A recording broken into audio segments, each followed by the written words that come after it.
না আবাকুম কদ আখাযা আলাইকুম মৌসিকাম মিনাল্লাহ। তোমাদের কি মনে নাই, তোমরা কি স্মরণ করো না যে তোমাদের পিতা তোমাদের থেকে কঠিন প্রতিশ্রুতি গ্রহণ করেছেন আল্লাহর পক্ষ থেকে, আল্লাহর নামে, মিন কবল ইতিপূর্বে, অমিন কবলু মা ফাররাতুম ফি ইউসুফা, এবং ইতিপূর্বে ইউসুফ আলাইহিস সালামের ব্যাপারে তোমরা সীমা লঙ্ঘন করেছো, বাড়াবাড়ি করেছো। কাজেই ফালান আব্রাহাল আরদা, আমি মিশরের জমিন ত্যাগ করব না, হাত্তা ইয়াজান আলী আবি, যতক্ষণ না আমার পিতা আমাকে অনুমতি দান করেন, আও ইয়াহকুম আল্লাহ লি, অথবা আল্লাহ আমার জন্য কোনো আদেশ দান করেন, ওহুয়া খায়রুল হাকিমিন, তিনি সমস্ত বিচারকদের উত্তম বিচারক। এরা বিনিয়ামিনকে মুক্ত করে নেওয়ার জন্য বহু চেষ্টা করেছে যে আমাদের একজনকে গোলাম করে রাখেন। তারপরে এরা ইউসুফ আলাইহিস সালামের সামনে শক্তি প্রয়োগ করেও বিনিয়ামিনকে নিয়ে যাওয়ার চেষ্টা করেছিলেন, কিন্তু শক্তি প্রয়োগ করে তারা বিফল হয়েছে। ইউসুফ আলাইহিস সালাম ধাক্কা দিয়ে তাদেরকে পার নিচে ফেলে দিয়েছিলেন যে তোমরা কি মনে করেছ। কোনোভাবেই যখন বিনিয়ামিনকে নেয়ার কোনো সুব্যবস্থা তারা করতে পারলো না, তখন তারা এই কথা বলল, তাদের বড় ভাই বলল, ফালাম মাস্তাই আসু মিনহুক, যখন তারা সবাই নিরাশ হলো ইউসুফ আলাইহিস সালাম থেকে, খালাসু নাজিয়া, তারা পরামর্শ করার জন্য পৃথক হলো, এবং তাদের বড়জন বলল যে তোমাদের কি স্মরণে নাই যে তোমাদের পিতা তোমাদের থেকে আল্লাহর নামে কঠিন শপথ গ্রহণ করেছেন, এবং ইতিপূর্বে তোমরা ইউসুফ আলাইহিস সালামের ব্যাপারে সীমা লঙ্ঘন করেছো। কাজে আমি এই জমিন ত্যাগ করব না আমার পিতা আমাকে আদেশ দান না করলে, অথবা আল্লাহ কোনো হুকুম না দিলে। তিনি আহকামুল হাকিমিন, সমস্ত আদেশদায়ীদের উত্তম আদেশ দানকারী, খায়রুল হাকিমিন, সমস্ত আদেশ দানকারীদের উত্তম আদেশ দানকারী।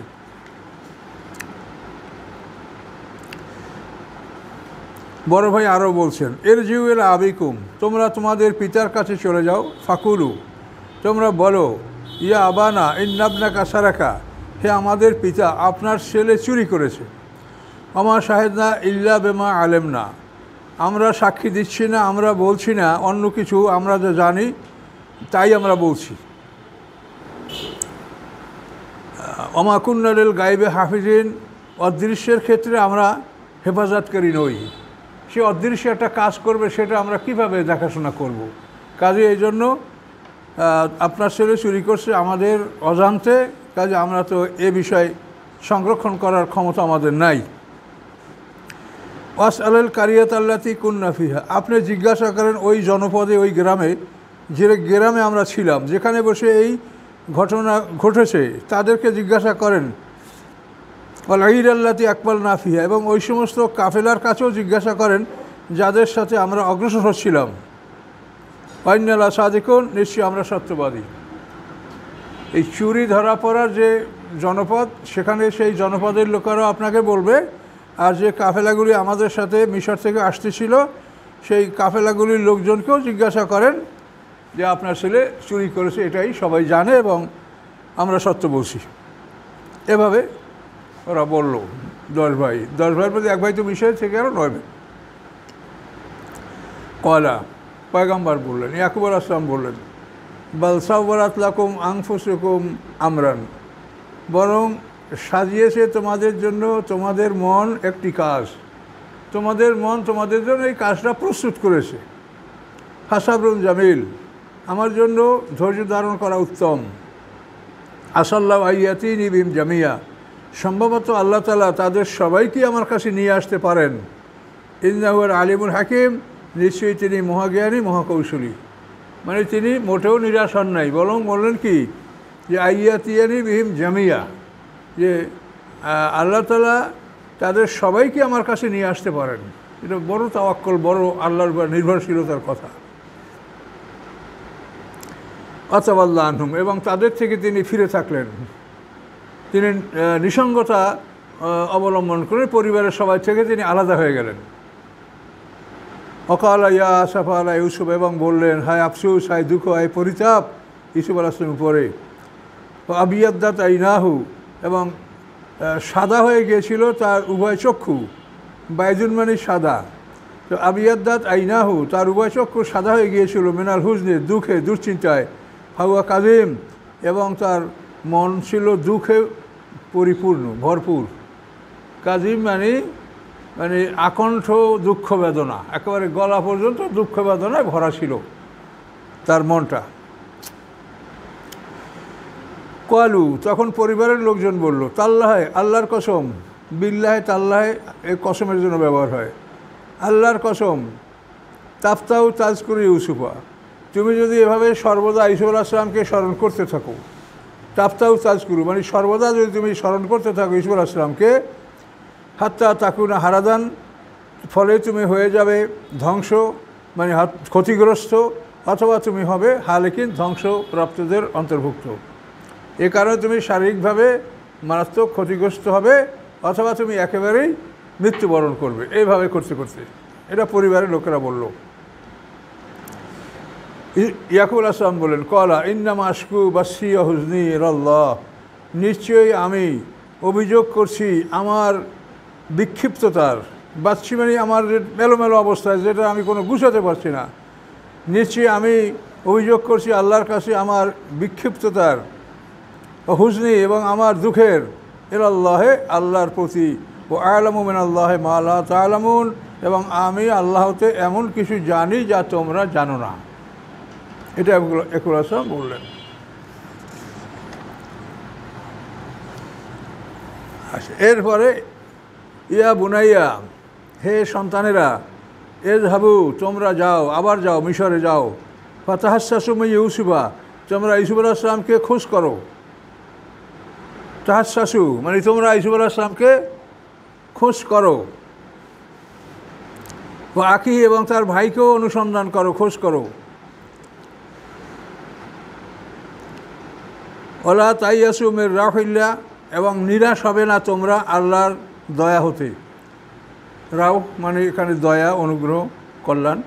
তোমরা আল্লাহর রহমত থেকে নিরাশ হবে না, তোমরা যাও ইউসুফ আলাইহিস সালামকে খোঁজ করো এবং তার ভাইকেও খোঁজ করো। ইন্নাহু লা ইয়াসু মির রাউহিল্লাহ, নিশ্চয়ই নিরাশ হয় না আল্লাহর রহমত হতে, ইল্লাল কওমুল কাফিরুন, কাফের সম্প্রদায় ছাড়া কেউ আল্লাহর রহমত থেকে নিরাশ হয় না। সবসময় তারা আশা করে যে আমরা সুফল পাবো, আল্লাহর দয়া পাবো, রহমত পাবো, এবং তারা পেয়েও থাকে। এখন আবার ইউসুফ আলাইহিস সালামের ভাইদেরকে তার পিতা বলল যে তোমরা আবার যাও মিশরে, তৃতীয়বার এই যাত্রা। তো এই তৃতীয়বার আসার সময় ইয়াকুব আলাইহিস সালাম একটা চিঠি লিখেছিলেন।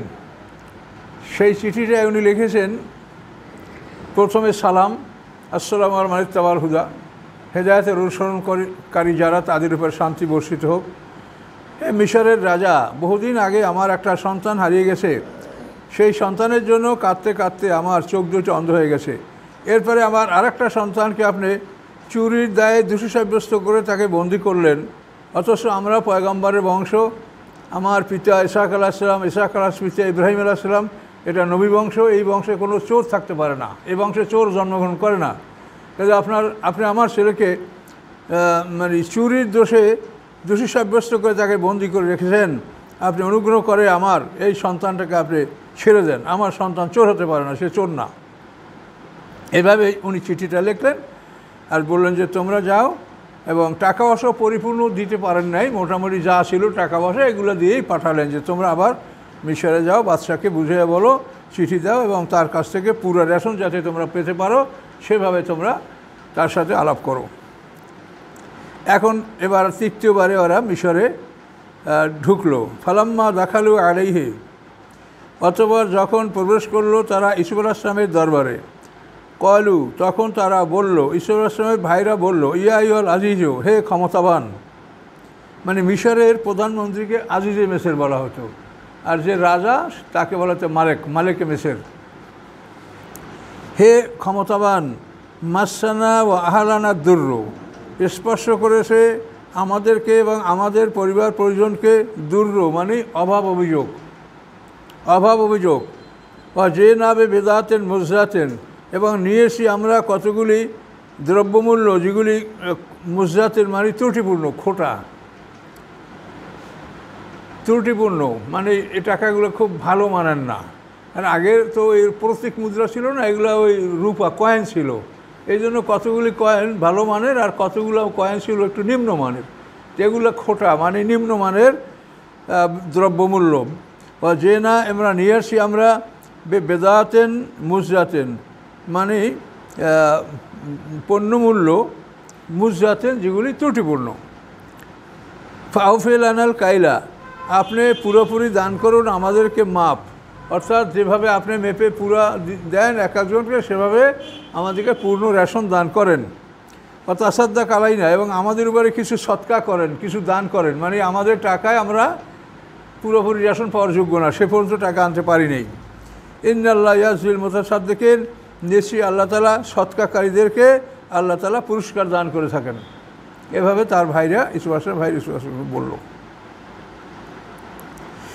তো এখন এই মুদ্রার সংবাদ তো এই দিল, তারপরে বাবার চিঠি পাইল। এখন এই চিঠি পাওয়ার পরে ইউসুফ আলাইহিস সালাম এই চিঠিটা যখন পড়লেন তখন তিনি খুব অস্থির হয়ে গেলেন যে আমার আব্বা যদি জানতো যে আমি ইউসুফ, তাহলে আমাকে তো স্নেহের ইউসুফ লিখতো, কিন্তু আমাকে লেখছে মিশরের রাজা, সে তো আমাকে আব্বা চিনতে পারেন, এবং আমি তাকে কষ্ট দিয়েছি যে আমাকে হারিয়ে আব্বা চক্ষু নষ্ট করেছেন, আবার আমি বিনিয়ামিনকে আটকেই রেখেছি, আমি আব্বাকে কষ্ট দিয়েছি। তো এভাবে চিঠি পড়ার পরে ইউসুফ আলাইহিস সালাম কাঁদতে শুরু করছিলেন। তো এই অবস্থাটা দেখে ভাইরাও চিন্তিত হয়ে পড়ল যে মিশরের প্রধানমন্ত্রী সে আমাদের আব্বার চিঠি পড়ে কাঁদে কেন? আমার আব্বা একজন ফকির মানুষ, আমরা রাখাল পরিবারের লোক, কাজে আমার পিতা রাজার মানে রাজা, মিশরের রাজা আমাদের পিতার চিঠি পড়ে সে কাঁদেন কেন? ওদের মনে একটা সন্দেহ সৃষ্টি হলো। তো ইউসুফ আলাইহিস সালাম এই অবস্থার পরে তাদেরকে বললেন, কলা হাল আলেম তুম্মা ফায়াল তুম্বে ইউসুফা, তোমরা কি স্মরণ করতে পারো, তোমাদের কি মনে আছে মা ফায়াল তুম্বে ইউসুফা, তোমরা কি করেছিলে ইউসুফ আলাইহিস সালামের সাথে ও আখিহে এবং তার ভাইয়ের সাথে, এ জানতুম জাহেলুন, যখন তোমরা জাহেল ছিলে। এ কথা ইউসুফ আলাইহিস সালাম ভাইদেরকে জিজ্ঞাসা করলেন। হাল আলিম তোমরা কি স্মরণ করতে পারো, তোমরা কি জানো কি করেছিলে তোমরা ইউসুফ আলাইহিস সালামের সাথে ও আখিহি এবং তার ভাইয়ের সাথে, এ জানতুম জাহেলুন, যখন তোমরা জাহেল ছিলে, নির্বোধ ছিলে। এই কথা বলার পরে ওরা ঘাবড়াই গেল যে ইউসুফ আলাইহিস সালামের সাথে আমরা কী করেছি এটা আমরা জানি, আল্লাহ জানে, আর ইউসুফ আলাইহিস সালাম জানে। পৃথিবীতে এই তিনের বাইরে চাইরে এটা জানে না, আমরা, ইউসুফ আলাইহিস সালাম আর আল্লাহ। তো তখনই ওদের মনের সন্দেহ সৃষ্টি হলো। কলু, তখন বলল, আইন্না, আমানি কি, আইন্না কা, আপনি কি, লান্তা, অবশ্যই আপনি ইউসুফ, নিশ্চয়ই আপনি অবশ্যই কি ইউসুফ। কলা, ইউসুফ আলাইহিস সালাম বললেন, আনা ইউসুফ, আমি ইউসুফ আলাইহিস সালাম, হাজা আখি, এবং এ আমার ভাই বিনিয়ামিন, কদ মান্নাল্লাহু আলাইনা, আল্লাহ আমাদের উপরে এহসান করেছেন। ইন্নাহু, নিশ্চয়ই, এই জমিরের শান মানে কথাটা জোরালোভাবে বোঝাবার জন্য এই হুর কোনো অর্থ হয় না। ইন্নাহু মাইয়াত্তাকে ইয়াসবির, নিশ্চয়ই যে আল্লাহকে ভয় করে এবং ধৈর্য ধারণ করে। ফাইনাল্লাহ লা ইউযিউ আজরাল মুহসিনিন, নিশ্চয়ই আল্লাহ তাআলা সৎকর্মশীলদের কর্ম নষ্ট করেন না। ইউসুফ আলাইহিস সালাম এইভাবে ভাইদের কাছে তার পরিচয় পেশ করলেন। দীর্ঘ 40 বছর পর এই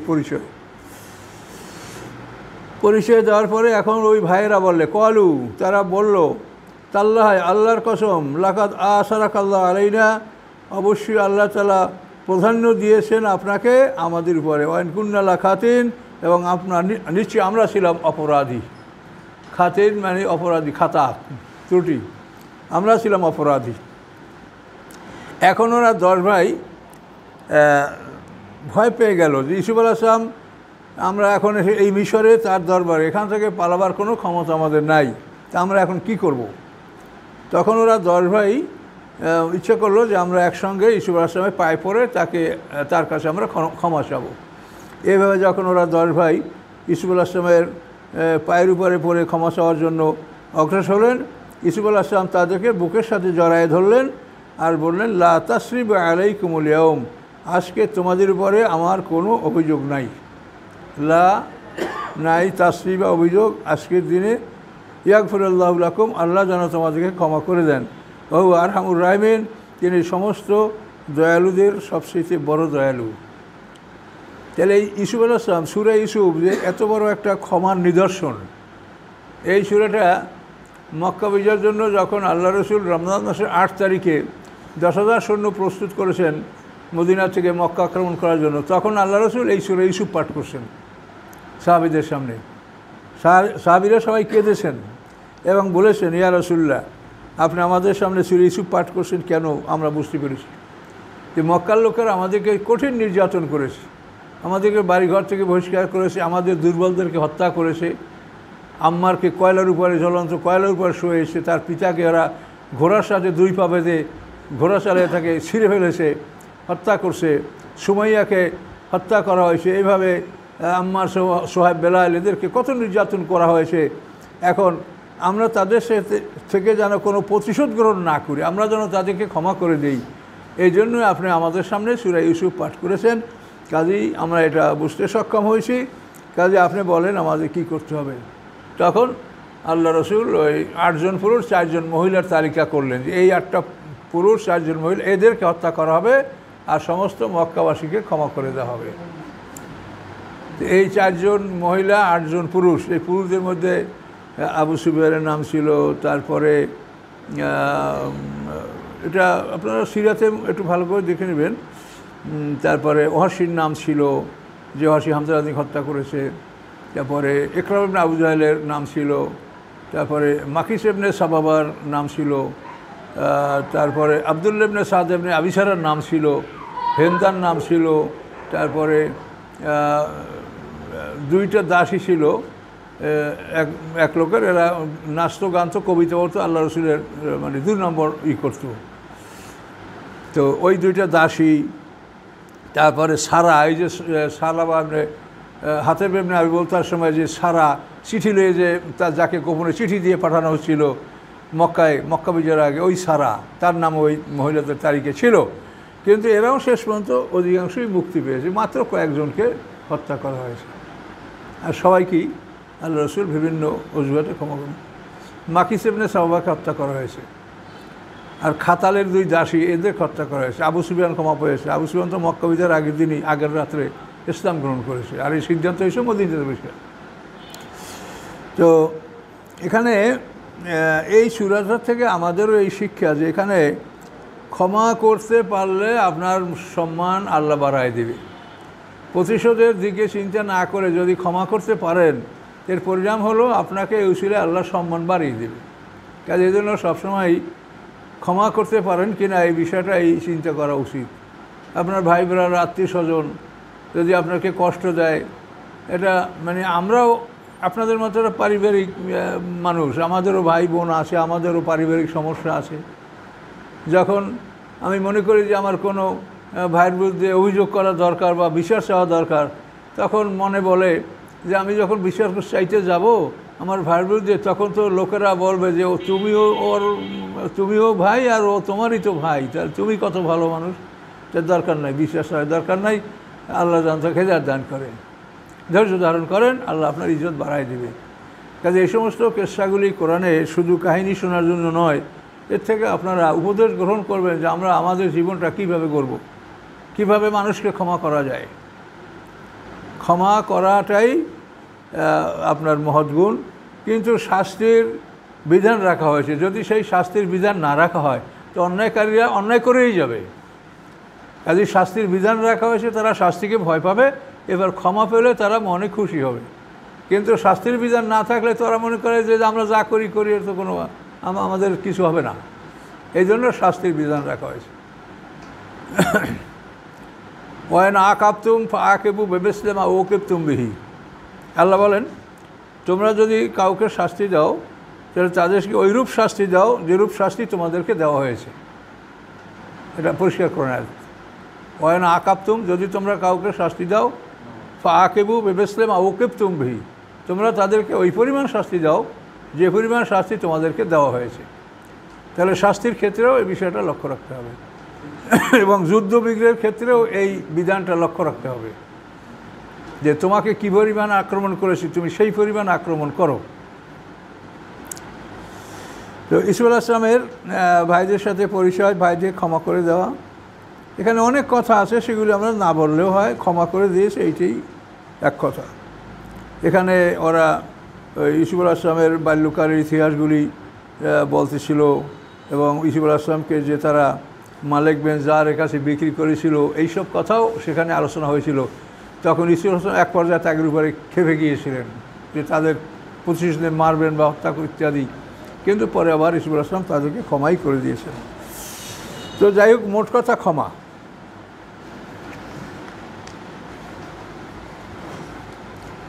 এখন ক্ষমা করে দেওয়ার পরে ইসুফ আলাইহিস সালাম কী করলেন, তাদেরকে অর্ডার দিলেন, এ ঝাবুবে কামিসি হাজা, তোমরা আমার এই জামাটা নিয়ে যাও। ওই যে জামা কুয়ার মধ্যে তাকে মাদুলি ভেঙে যে জামা পরানো হয়েছিল ইব্রাহিম আলাইহিস সালামের জামা, এই জামা বাইর করে কি বলা হলো, এ ঝাবুবে কামিসি হাজা, তোমরা আমার এই জামাটা নিয়ে যাও, ফালকুহু আলা ওয়াজহি আবি, এটা নিক্ষেপ করো আমার পিতার মুখমণ্ডলে, ইয়াতে বাসিরা, সে দৃষ্টিশক্তি লাভ করবে,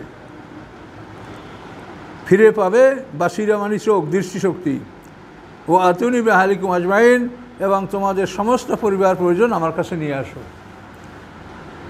তো এইখানে ইউসুফ আলাইহিস সালামের আত্মীয় স্বজন বিভিন্ন বিভিন্ন রায়তে বিভিন্ন বলে, সর্বোচ্চ বলা হচ্ছে যে অন্তত 400 আত্মীয় স্বজন মিশরে তারা কেনান থেকে হিজরত করেছিল, এবং এরাই কিন্তু মিশরে বনি ইসরাইল, এই যে মুসা আলাইহিস সালাম বনি ইসরাইলের বংশধর, এইরা। তাহলে এরা ইউসুফ আলাইহিস সালামের থেকে মুসা আলাইহিস সালামের কত ব্যবধান। মূসা ইবনে ইমরান ইবনে ইয়াসার ইবনে কায়েস ইবনে লাবি, এই লাবি আর ইউসুফ আলাইহিস সালাম হলো ভাই, 17 ভাই। ইউসুফ বেনিয়ামিন 2 ভাই, আর এহুদ লাবিরা 10 ভাই, 12 ভাই। তাহলে 5 পুরুষ। এই 5 পুরুষে এই 400 বনি ইসরাইল মিশরে, তাদের সংখ্যা আমরা যেটা পাচ্ছি 6,37,000 বনি ইসরাইল মিশরে পয়দা হয়েছিল, এবং এই ফেরাউন এদেরকে শাস্তি দিচ্ছিল, এই বনি ইসরাইলদেরকে।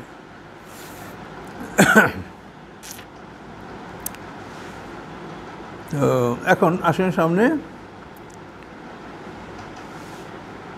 এ ঝাবুবে কামিসি হাজা, তোমরা আমার এই কুর্তা জামাটা নিয়ে যাও, ফালকুওয়ালা ওয়াজে আবি, এটা আমার বাবার মুখমণ্ডলে রাখো, ইয়াতে বাসিরা সেই দৃষ্টি শক্তি লাভ করবে, এবং তোমরা তোমাদের পরিবার পরিজন সব আমার কাছে নিয়ে আসো। এবং ইউসুফ আলাইহিস সালাম তাদের জন্য বাহন পাঠাইছিলেন, সওয়ারি পাঠাই দিয়েছিলেন, যেটা বলা হয় তাফসীরে অন্তত 400 বাহন তাদেরকে নিয়ে আসার জন্য। তো এখন এই ইয়াহুজ বড় ভাই এই জামাটা নিয়ে ছুটলেন। 8 দিনের পথ তিনি অতি অল্প সময়ের মধ্যেই মিশর থেকে কেনানে পৌঁছলেন। রুটি খাওয়ার সময়ও উনি নেন নাই, এইভাবে খুব দ্রুত মিশর থেকে কেনানে পৌঁছে গেলেন। তো এখন অলাম্মা ফাসালাতের এইরু, অথবা যখন পৃথক হলো এই কাফেলা, মানে মিশর থেকে যখন এই কাফেলা পৃথক হলো, কলা আবুহুম, তখন তাদের পিতা কেনানে বসে বলল, ইন্নী আজিদুর রিহা ইউসুফা, নিশ্চয়ই আমি পাচ্ছি ইউসুফ আলাইহিস সালামের গন্ধ, আমি ইউসুফ আলাইহিস সালামের গন্ধ পাচ্ছি। লাউলান তুবান্নুদুন, যদি না তোমরা আমাকে একেবারে নির্বোধ বৃদ্ধা বলো, যে বোকা বুঝতো কী বলে আবলতা বলো।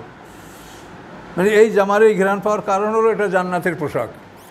এইটা ইব্রাহিম আলাইহিস সালামকে যখন নমরুদ আগুনে নিক্ষেপ করেছিল, তখন জান্নাত থেকে এই পোশাক নিয়ে আল্লাহ তাআলা ফেরেশতা পাঠাইছিলেন, সেই পোশাক, এটা জান্নাতি পোশাক। এই জন্য এই পোশাক ইব্রাহিম আলাইহিস সালাম, ইসহাক আলাইহিস সালাম, ইউসুফ আলাইহিস সালাম, এই পোশাক এখনও পৃথিবীতে আছে। ও বনি ইসরাইলদের সিন্ধুকে, ওই যে সূরা বাকারা আপনার সিন্ধুকের খবর পড়েছেন, ওখানে ওই সিন্ধুকে এই জামা এখনও আছে। অলাম্মা ফাসালাতের ইরো, যখন পৃথক হলো উষ্ট্রাহুরিরা, উটের সওয়ারিরা, কাফেলারা, কলা আবহুম, তখন তাদের পিতা বললেন, ইন্নিলা আজিদুর রিহা ইউসুফা, নিশ্চয়ই আমি ইউসুফ আলাইহিস সালামের ঘ্রাণ পাচ্ছি। লাউলান তুফান্নুদুন, যদি না তোমরা আমাকে একেবারে পাগল বৃদ্ধ বলো, নির্বোধ বৃদ্ধ বলো। কলু, তখন তারা বলল, পরিবারের লোকেরা বললে, তাল্লাহে, আল্লাহর কসম, ইন্নাকা লাফি দালালিকাল কাদিম, নিশ্চয়ই তুমি তোমার মানে প্রাচীন ভুলের মধ্যে আছো, তুমি প্রাচীন ভ্রষ্টতার মধ্যে আছো, তুমি পূর্বের ভুলের মধ্যে এখনও আছো, তুমি ইউসুফের স্বপ্ন দেখছো এখনও, পরিবারের লোকেরা বলল। ফালাম্মান জাল বাসিরু, অথবা যখন আসলো সুসংবাদদাতা, বাসিরা নাজিরা, যখন আসলো সুসংবাদদাতা ওই জামানিয়া ইয়াহুজ, আলকাউআলা ওয়াজহি, জামাটা নিক্ষেপ করলো তার মুখমণ্ডলে, ফারতাদ্দা বাসিরা, অথবা সে দৃষ্টি সম্পন্ন হয়ে গেল, সে লাভ করলো দৃষ্টি। কলা ইয়াকুব আলাইহিস সালাম বললেন, ইয়াকুব আলাইহিস সালাম বললেন, আলাম আকুল লাকুম, আমি কি তোমাদেরকে বলি নাই, ইন্নী আ'লামু মিনাল্লাহি মা লা তা'লামুন, নিশ্চয়ই আমি আল্লাহতে এমন কিছু জানি যা তোমরা জানো না। আমি বলি নাই? কলু ইয়া আবানা, তখন ওই ভাইয়েরা বলল, কলু ইয়া আবানা, তারা বলল, হে আমাদের পিতা, ইস্তাগফির লানা, আমাদের জন্য আপনি ক্ষমা প্রার্থনা করুন, যুনুবানা, আমাদের পাপের, ইন্না কুন্না খাতিন, নিশ্চয়ই আমরা ছিলাম অপরাধী পাপী। কলা সাউফা আস্তাগফিরু লাকুম, তিনি বললেন, অচিরি আমি তোমাদের দোয়া করব। দোয়াটা উনি সাথে সাথে করেন নাই, সময় নিয়ে হয়তো শেষ সাথে দোয়া করবেন, অথবা ইসুফ আলাইহিস সালামের সাথে আলাপ করার পরে দোয়া করবেন। এই জন্য বলেন যে আমি দোয়া তোমাদের করব। রব্বি, আমার রবের নিকট, ইন্নাহু হুয়াল গফুরুর রহিম, এবং নিশ্চয়ই তিনিই সেই আল্লাহ যিনি ক্ষমাশীল দয়াময়। তিনিই সেই আল্লাহ যিনি ক্ষমাশীল দয়াময়, আমি তার কাছে তোমার জন্য ক্ষমা প্রার্থনা করব। এখন দেখেন, এখান থেকে আপনারা পারিবারিক জ্ঞান নেবেন। অনেক লোক সন্তানরা জুলুম অত্যাচার করে, ভালো কাজ করে না, জমি সন্তানকে ত্যায্য করে দেব, জমি সব অমুককে দিয়ে দেবো, মাদ্রাসায় দিয়ে দেবো, কি করব। আমার কাছে একজন উকিল সাহেব, ওনার একটাই ছেলে, ওনার বিল্ডিং আছে, কিন্তু উনি সন্তানের অসন্তুষ্ট, এগুলো সব আমি করব। তারা আমি ওনাকে বুঝলাম যে আপনি থামেন, আপনার ছেলে এমন একটা সময় ফিরে আসতে পারে যে দেখবেন যে তখন খুব ভালো মানুষ হয়ে গেছে। এটা হয়। আমার এক বন্ধু মানুষ, এক হাফেজ সাহেব, তার ছেলে এরকম খারাপ হওয়ার কারণে সে ছেলেকে ত্যায্য করবে, অমুক করবে। আমি বলছি থামেন, সবুর করেন, আল্লাহর কাছে বলেন, আপনি এত দ্রুত কেন করতেছেন। তারপর কয়েক বছর এই ছেলে বিয়ে করাইছে, এখন নাতি কোলে নিয়ে হাফেজ সাহেব আনন্দ করতেছে। আমি বলি, কি হাফেজ সাহেব এখন কেমন হলো? তাহলে হাজুর আমরা তো বুঝি না। এই জন্য আপনারা পারিবারিকভাবে কোনো সন্তান বা কারো উপরে রাগ করে তারে অভিশাপ করবেন না, সংসার থেকে তাড়াবেন না, বদদোয়া করবেন না, ধৈর্যের সাথে এটা মোকাবেলা করবেন। আল্লাহর পক্ষ থেকে যা ফয়সালা হওয়ার তাই হবে, অধিকাংশ ক্ষেত্রেই ভালো ফয়সালা পাবেন। কাজে এগুলো পারিবারিক শিক্ষা, এগুলির থেকে আপনারা এভাবে আপনাদের অভ্যাস সৃষ্টি করবেন। অনেক লোকে কিন্তু এই সমস্ত ভুল করে রাগের বশবর্তী অনেক খারাপ পথ অবলম্বন করে বসে। ফালাম্মা দাখালু আলা ইউসুফ, অথবা যখন তারা ইউসুফ আলাইহিস সালামের দরবারে প্রবেশ করলো, আওয়া ইলাইহি আবওয়াইহি, তিনি আশ্রয় দিলেন নিজের কাছে পিতামাতাকে। এই যে মা, মানে হলো খালা, আপন খালা, লাই এবং রাহিল দুই বোন। ইউসুফ আলাইহিস সালামের মা হলো রাহিল, আর ওই বড় হলো লাইয়া। তো রাহিল মারা গেছে, রাইয়াদের জন্য উনিও মা, মানে খালা, আপন খালা এবং সৎমা। আশ্রয় দিলেন তার কাছে তিনি তার পিতামাতাকে। অকল, এবং বললেন, উদখুলু মিসরা, তোমরা এই শহরে প্রবেশ করো, ইনশাআল্লাহ আমির, আল্লাহর উপরে নির্ভর করে, যদি আল্লাহ ইচ্ছা করেন, নিরাপদে। এই শহরে তোমরা নিরাপদে প্রবেশ করো। তাহলে এখান থেকে দেখেন যে ইউসুফ আলাইহিস সালাম এই শহরে তার পিতামাতা ভাইদেরকে আশ্রয় দেওয়ার জন্য কোনো রাজার অনুমতি নেওয়া বা রাজার কাছ থেকে পারমিশন না, এটা কিন্তু কিছু করেন নাই। তাহলে বোঝা যায় ইউসুফ আলাইহিস সালাম সার্বিক ক্ষমতারই মালিক ছিলেন। রাজা তখনও বেঁচে ছিলেন, কিন্তু তিনি কোনো কর্তব্য পালন করতেন না। রাষ্ট্রের যাবতীয় কর্তব্য ইউসুফ আলাইহিস সালাম নিজ দায়িত্বে, নিজ জ্ঞানে এটা করতেন। কাজে অনেকে বলে ইউসুফ আলাইহিস সালাম কাফের রাজার অধীনে চাকরি করেছে, এরা যারা বলে তারা এটা ভুল বলে। এটা নিজেদেরকে রক্ষা করার জন্য বলে যে আমরাও মানে খারাপ দলের সাথে, খারাপ কোনো রাজার অধীনে আমরা যদি কোনো নেতৃত্ব করি, রাজনীতি করি বা কী করি, তাই এটা ইউসুফ আলাইহিস সালামের দলিল, কিন্তু এটা দলিল না। দেখেন এখানে ইউসুফ আলাইহিস সালাম সম্পূর্ণ স্বয়ংসম্পন্ন, তিনি কারো অনুমতি নিয়ে এটা করেননি। বরং রাজাকেও তিনি নিয়ে আসছিলেন যে চলেন, আমার আব্বা আসবে, আমার ভাইরা আসবে, তাদের অভ্যর্থনার জন্য। তখন মালিকে মেসের, সেও ইউসুফ আলাইহিস সালামের সাথে আসে, ইউসুফ আলাইহিস সালামের পিতা এবং অন্যদেরকে অভ্যর্থনা জানিয়েছেন। রাফা আবাই আল্লাহ আরশে, রাফা মানে উঁচুতে তুললেন তার পিতামাতাকে আল্লাহ আরশের সিংহাসনের উপরে, পিতামাতাকে সিংহাসনের উপরে বসালেন। ও খররুল আল সূর্যতা, এবং ভাইরা সবাই ইউসুফ আলাইহিস সালামের সম্মানে সেজদায় লুটিয়ে পড়ল। সেই যুগে সম্মানসূচক সেজদা করা বৈধ ছিল, সম্মানসূচক সেজদা, আর আল্লাহকে ইবাদত করার সেজদা আলাদা। অকালা তখন বললেন, ইয়া আবাতে, হে পিতা, হাজা তাবিল রুয়া, এ হচ্ছে আমার স্বপ্নের ব্যাখ্যা। যে আমি যে দেখেছিলাম 12টা চন্দ্র সূর্য এবং 11টা তারা আমাকে সিজদা করে, রাআইতু আহাদা আশারা কাওকাবা ওয়াশ-শামস ওয়াল কামারা রাআইতুহুম লি সাজিদিন, যেটা আপনারা প্রথম আয়াতের মধ্যে পেয়েছেন। মানে হে আমাদের পিতা, হাজা তাবিল রুয়া, এ হচ্ছে আমার স্বপ্নের ব্যাখ্যা, মেন কবল, ইতিপূর্বে, কদ জাআলা রব্বি হক্কা, অবশ্যই করেছেন উহাকে আল্লাহ তাআলা সত্য, অর্থাৎ আমার এই খাব, আমার স্বপ্নকে আল্লাহ সত্যে পরিণত করেছেন। ওয়াকাদ আহসানা বি, এবং তিনি এহসান করেছেন আমার সাথে। ঈসা আলাইহিস সালাম বলছেন, আল্লাহ এহসান করেছেন আমার সাথে, এজ আখরাজানি মিনা সিজনে, যখন তিনি আমাকে বের করেছেন জেলখানা থেকে। কুয়োর থেকে বাইর করা এসেও বেশি এহসান, কিন্তু সেটা বলেন নাই, এর বাইরে লজ্জা পাবে সেই জন্য। এই জন্য দেখেন, এই যে ভদ্রতা এবং অপরের সম্মানের দিকে লক্ষ্য রাখা, জেলখানা থেকে বাইর হওয়া, সেইটা কুয়োর থেকে বাইর হওয়াটা অনেক জটিল বিষয় ছিল, যেহেতু এটা এমন এক জায়গায় তাকে ফেলানো হয়েছিল সেখানে লোকজন চলাচল করে না, অন্ধকূপ, কিন্তু সেটা তিনি বলেন নাই। বলছেন অকাত আহসানা বি, নিশ্চয়ই আল্লাহ আমার প্রতি এহসান করেছেন, এর আখরাজানে মেরা সেজনে, যখন তিনি আমাকে বের করছেন জেলখানা থেকে, ওয়া যা বিকুম মিনাল বাদবে, এবং তোমাদেরকে নিয়ে এসেছেন গ্রাম থেকে, মরুভূমির থেকে। বাদবে মানে গ্রাম, মরুভূমি, মরু অঞ্চল। তোমরা মরুবেদুইন, তোমাদেরকে মরুভূমি থেকে নিয়ে আসা হয়েছে। মিমবাদের পরে আর নাজাগা শয়তান ও বাহিনী অবেকতি, যে অসহসা দিয়েছিল, কুমন্ত্রণা দিয়েছিল শয়তান আমার মধ্যে এবং আমার ভাইদের মধ্যে। এই অসহসার পরে আল্লাহ তাআলা তোমাদেরকে আমার কাছে নিয়ে আসে। ইন্না রব্বি, নিশ্চয়ই আমার রব, লতিফুন, সূক্ষ্মদর্শী, লেমে আসা, তিনি যা ইচ্ছা করেন, যার জন্য তিনি ইচ্ছা করেন, তিনি সেটা অত্যন্ত সূক্ষ্মদর্শী হিসাবে সেটা সম্পন্ন করে থাকেন। ইন্নাহুল আলিমুল হাকিম, নিশ্চয়ই আল্লাহ তাআলা মহাজ্ঞানী, মহাকৌশলী।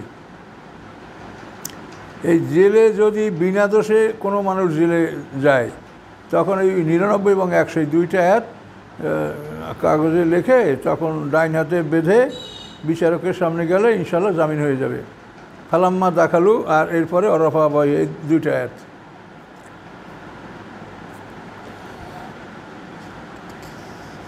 কোরআন হচ্ছে শেফা, মানুষের সব দিক কোরআন উপকার করে।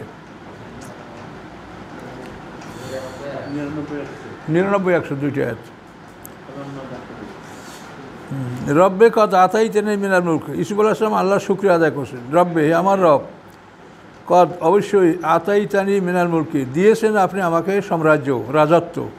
তো এখন দেখেন, তাকে আল্লাহ রাজত্ব দিয়েছে, কাজী ইউসুফ আলাইহিস সালাম কোনো রাজার অধীনে বা অমুসলিমের অধীনে চাকরি করেছেন বলে এটা কিন্তু ওই পিছনে একদল যখন অমুসলিম দলের অধীনে তারা ঐক্যমত করছিল, তখন এইটা তারা দলিল দেওয়ার চেষ্টা করছে। কিন্তু আমি তাকে বুঝাইছি যে এরকম খোরা যুক্তি আপনারা দিয়েন না, সরল কথা বলার চেষ্টা করেন।